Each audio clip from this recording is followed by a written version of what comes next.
تخيل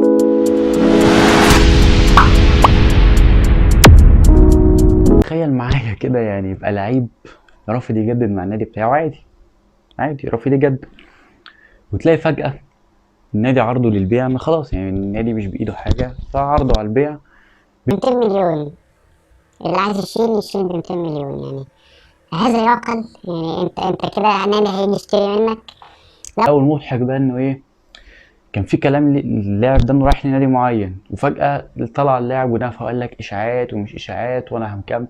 حوارات غريبة في الكورة دي وربنا. وبرشلونة اللي راح مضى مع لعيب صفقة جديدة تمت رسميا، وخط نص العالم كله بيتخانق عليه من رغم ان هو رخيص وممكن اي حد يدخل يخلص فيه، الا ان فرق كبار اوروبا كلهم بيتخانقوا عليه، كلهم بيفكروا نجيب ده ولا نصبر شوية. لعيب ادى اداء عالمي وكان في كاس العالم. وليفربول وارسنال، اللي ليفربول اللي بيكمل لسه صفقاته، وارسنال اللي بيدعم صفوفه وبيجدد لعيبته. انتقالات غريبة، ما حصلش حاجات كتير الأسبوع ده لكن أخبار مهمة اللي حصلت. فقبل ما تنساش تعمل لايك وسبسكرايب وتروح تتابع القناة الجديدة تلسكوبيو، موجودة اللينك هتلاقيها في الديسكريبشن. ويلا بينا ونبدأ بإنجلترا سريعا. نبدأ بأرسنال. أرسنال اللي خلاص رسمي تم التجديد مع صليبة. كنت قلت في الحلقة اللي فاتت إن صليبة كان رافض يجدد عقده وجاله عروض كتير، لكن ارتيتا بيحاول يقنع اللاعب ويجدد معاه. لو شفتش طبعا الحلقه روح شوفها من الاي. واللعيب خلاص تم تجديد رسميا ل 2027. لعيب كان مهم جدا، لعيب فرق مع الفريق في الموسم اللي هم عملوه، موسم كان قوي جدا لارسنال، كان هو احد عواميد الفريق. تتكلم برضو على نيلسون، ريز نيلسون، لعيب الشاب اللي من ناشئي الفريق، برضو يجدد عقده ل 2027. يعني هو مش من ضمن خطط ارتيتا قوي، مش ممكن تلاقيه اساسي، لكن هو مجدد. ده يخليك تقول ان ارتيتا ممكن يحتاجه، ولو مش اساسي هيحتاجه بديل، ممكن يبتدي يديله واحده واحده. لو مش محتاجه هيقدر يبيعه، لكن على الاقل ان هو ما يخسرهوش ببلاش ويكون موجود معاه. اتكلم على ديكلان رايس، خلاص عرض رسمي اتقدم من ارسنال ومن بايرن ميونخ. اللاعب بيدرس واللاعب حابب انجلترا، عيلته حابه انجلترا، اللاعب عايز يفضل في الدوري الانجليزي، وهم كده اللعيبه الانجليز غالبا ما بيحبوش يطلعوا بره الدوري او بره البلد عامه. فبنسبه كبيره ديكلان رايس في ارسنال خلاص، يعني تقريبا اللاعب هيوافق على عرض ويبتدوا يمشوا في الاجراءات والليله، واللعيب ينتقل رسميا الى ارسنال بعد ما خلاص وستهام اعلن رسمي ان اللاعب مش مكمل. جاله عرض من بايرن، جاله عرض من ارسنال ومن انديه كتير، لكن دول اقوى ناديين دخلوا قدموا. ارسنال عارض حوالي 80 او 90، بايرن ميونخ عارض 120. اللاعب عايز انجلترا، فبنسبه كبيره هيقبل عرض ارسنال. برضو اداره وست هام تقلانه، يمكن يكون في عرض اقوى، عرض اكبر يقبلوه، لكن هم لحد دلوقتي مع اللاعب هنشوف انت عايز ايه واحنا موافقين. تتكلم برضو على كايسيدو اللي بيقرب للنادي بنسبة 80%، يعني خلاص عرض اتقدم. برضو برايتون تقلان مستني عرض اقوى، اللاعب مستني عرض اقوى، طموحه يلعب في اندية اكبر. ده مش تقليل من ارسنال والله، بس هو اللاعب حاطط اندية معينة في دماغه بنسبة 70%. رايح لارسنال تقريبا. اللاعب ووكيله اتفقوا مع الإدارة بتاعة أرسنال الشروط المبدئية كده وجس النبض والدنيا تمام. فممكن في خلال كام يوم يتم الإعلان إن كايسيدو لاعب أرسنال في حالة عدم تقديم عرض أقوى من عرض أرسنال. وبتتكلم برضو إن يعني أرتيتا عمال يدعم وعمال يشوف، فبتشوف إن هو بيجرب كده يشوف جندوجان هل أنت هتكمل في أرسنال ولا لأ. واللاعب بيرحب جدا بمشروع أرسنال في حالة إن هو مش هيكمل مع السيتي. عرض كويس هيجيله من أرسنال في حالة إن هو مش هيكمل مع السيتي. ولو عرض السعودية اللي جاله فاكس هيروح أرسنال.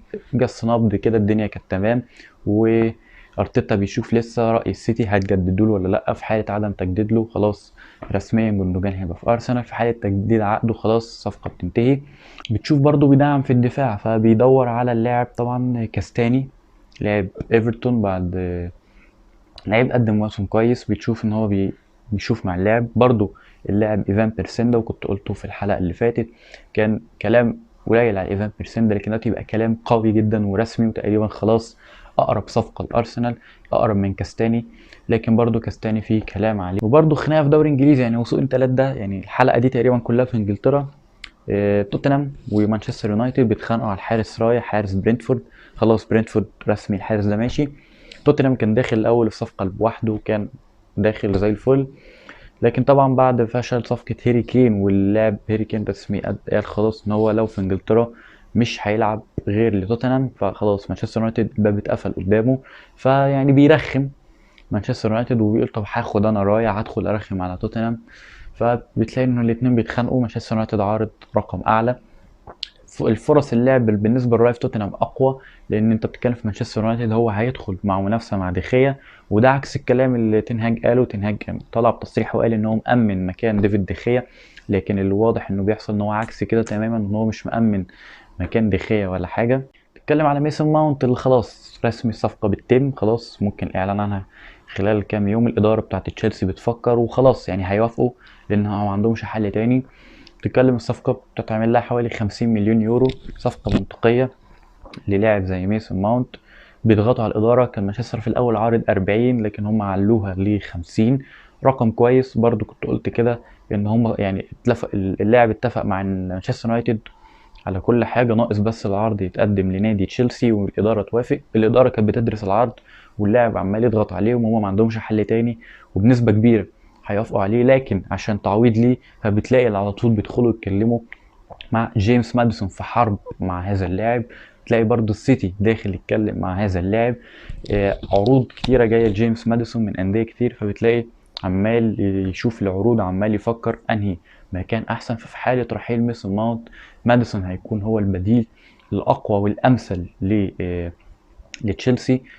لاعب بيلعب في نفس المكان وهيعمل نفس الدور، بالعكس هيكون فعالية أكتر كمان، خبرة كبيرة زي جيمس ماديسون هيفرق بالكتير. وخصوصا برضو مع بنسبة كبيرة برضو رحيل كاي هافرتس، برضو اللاعب اتفق مع ريال مدريد على الشروط وكل حاجته، ناقص العرض، وتقريبا برضو العرض اتقدم والإدارة بتفكر. إدارة مضغوطة من اللاعبين دول، ماونت وهافرتس الاتنين بيضغطوا عليهم عشان عايزين يمشوا، والاتنين تقريبا خلاص هيمشوا. فجيمس ماديسون هيكون هو البديل الامثل للاتنين دول، واكيد هيبقى عنصر فعال لتشيلسي. تتكلم برضو مع بعد ما مندي عمل موسم مش قد كده، خايش فيه شويه، وكيبا اللي يعني بقى لا يعتمد عليه كحارس اساسي، فبتلاقي على طول رايحين يتكلموا مع اونانا حارس انتر ميلان الحارس الكاميروني. تلاقي انتر ميلان راح جاب الحارس ده ببلاش، وكان مشاكل وحاجات، وفجأة تلاقيه بيلعب اساسي وبيشيل الانتر وبيعمل مستويات عالية جدا جدا. بتلاقي فجأة ميلان طالب فيه 60 مليون يورو عشان خاطر اللاعب ده يرحل. تشيلسي لسه بتفكر هل ده كتير قوي على اونانا ولا قليل، حارس صغير زي ده هيفرق معاهم جدا.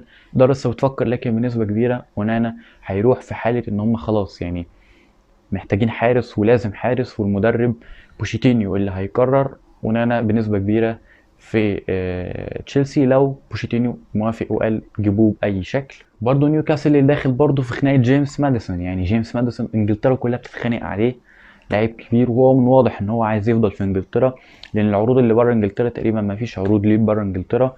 فجيمس ماديسون اللي برضه نادي نيوكاسل بيفكر مع اللاعب حابب جدا فكره نيوكاسل، يمكن اقرب نادي ان هو يروحوا نيوكاسل وتشيلسي.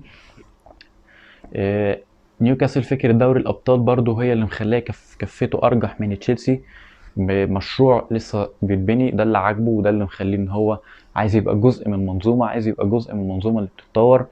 طبعا شاف اللعيبة كتير اللي كانت بتروح وبتتطور، نيك بوب، تريبيه، برونو جيماريش، بتشوف بوتمان، لعيبة كتير جت واتطورت، فهو حابب ان هو يروح يتطور ويبقى اقوى ويساعد المنظومة دي عشان يبقى حاجة. واللعيب اللي بيتخانقوا عليه يعني سفيان مرابط، يعني طبعا أدى أداء عالمي في كأس العالم، لاعب فيورنتينا الإيطالي. يعني أندية أوروبا بتتخانق عليه، أنت تتكلم ريال مدريد، عد معايا ريال مدريد، ليفربول، بايرن ميونخ، مانشستر يونايتد، برشلونة بس مش قد كده، تشيلسي. 6 أندية بتتخانق على سفيان مرابط ومحدش عارف يخلص الصفقة. فلورنتينا قال أي مبلغ هقبله، أي حاجة هقبله. كله بيتخانق بس مفيش عروض، يعني معرفش اللاعب بيفكر ولا في ايه. اقرب ناديين ليفربول وبايرن، لكن لسه برضو اللاعب بيفكر. ونروح على ليفربول واللي خلاص برضو صفقة كامادا بتخلص وصفقة كوليماني بتخلص، والصفقة دي اللي كان يونايتد داخل فيها، هم بيقربوا منها هم كمان، ابتدوا يبصوا على اللاعب، طب ما ناخده كمان يظبط معانا الهجوم. وبرشلونة اللي يعني تعاقدوا مع لاعب جديد، لاعب سوبر خطير جدا، مدافع سنغالي مش عارف اسمه، نقطة.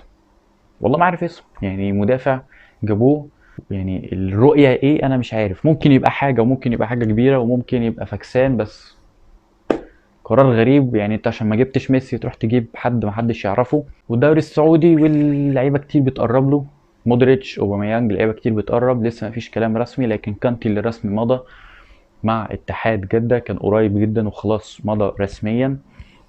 مودريتش اللي لسه مدريد ولا الهلال كان طلع، الاهلي قصدي، كان خلاص كلام انه طلع مضى للاهلي، بس الكلام ده اتنفى وقال لك لا. اللاعب بعد ما كان هيمضي لا فكر وقال طب ما ممكن اجدد سنه مع ريال مدريد، بعد ما الباب اتفتح له قدام ريال مدريد ان هو يجدد. فلسه بيفكر، لكن اكيد في لعيبه كتير هتروح الدوري السعودي.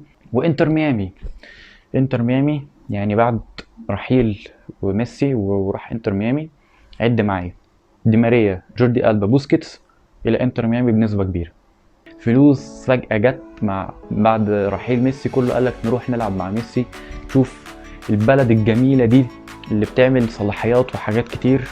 وبس، هي دي كانت الحلقة، حلقة بسيطة خفيفة، ما كانش فيه أحداث كتير حصلت، كلها تأكيدات على حاجات قلتها الأسبوع اللي فات. وبس، لو عجبتك متنساش تعمل لايك، سبسكرايب،